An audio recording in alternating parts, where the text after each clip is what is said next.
కేసీఆర్ పాలనలో గురుకుల విద్యార్థులు ఉన్నత చదువులకు విదేశాలకు వెళ్తే ఈరోజు కాంగ్రెస్ పాలనలో శవాల ఇంటికి వెళ్తున్నారు. గద్వాల్ జిల్లా ఐజ మండలంలో నిరీక్షణ ప్రసన్న అనే అమ్మాయిలకు చిన్నతనంలోనే బాల్య వివాహాలు చేయాలని వాళ్ళ తల్లిదండ్రులు అనుకున్నారు. తల్లిదండ్రులను ఎదిరించే నిరీక్షణ అనే అమ్మాయి ఢిల్లీ యూనివర్సిటీలో, హర్యానా సెంట్రల్ యూనివర్సిటీలో చదివింది. ప్రసన్న అనే అమ్మాయి ఢిల్లీలో, హైదరాబాద్ సెంట్రల్ యూనివర్సిటీలో చదివి ఇప్పుడు అమెరికాకు 5 సంవత్సరాల కోర్సుకు వెళ్ళింది. వీళ్ళు నా దగ్గరికి వచ్చి మీ కృషి వల్ల, కేసీఆర్ ఆశీర్వాదం వల్ల ఈ స్థాయికి ఎదగమని అంటుంటే ఎంతో సంతోషంగా ఉంది. ఆర్ఎస్ ప్రవీణ్ కుమార్.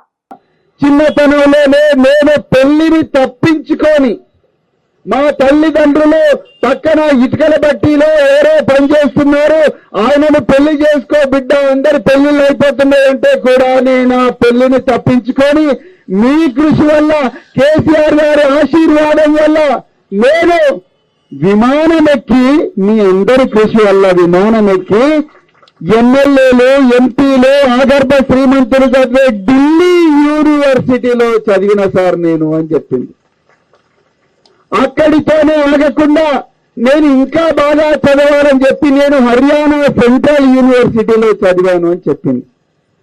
ఆ అమ్మాయితో పాటు ఇంకొక అమ్మాయి ప్రసన్న అని, ఆ అమ్మాయి కూడా పెళ్లిని తప్పించుకొని ఇదే గద్వాలలో చైల్డ్ కేర్ ప్రొడక్షన్ లో ఉండి ఢిల్లీలో చదివి, హైదరాబాద్ సెంట్రల్ యూనివర్సిటీలో చదివి ఇప్పుడు అమెరికాకు 5 సంవత్సరాల కోర్సు కోసం ఒక్క పైసా ఖర్చు చేయకుండా పోతున్నది. నిజంగా కేసీఆర్ గారు ముఖ్యమంత్రి ఉంటే ఇలాంటి బిడ్డలు వేల సంఖ్యలో విదేశాలకు పోయి రూపాయల బదులు డాలర్లు సంపాదించుండేవాళ్ళు. కానీ ఈరోజు కాంగ్రెస్ పాలనలో శవాల ఇంటికి వస్తున్నారు అన్నలారా.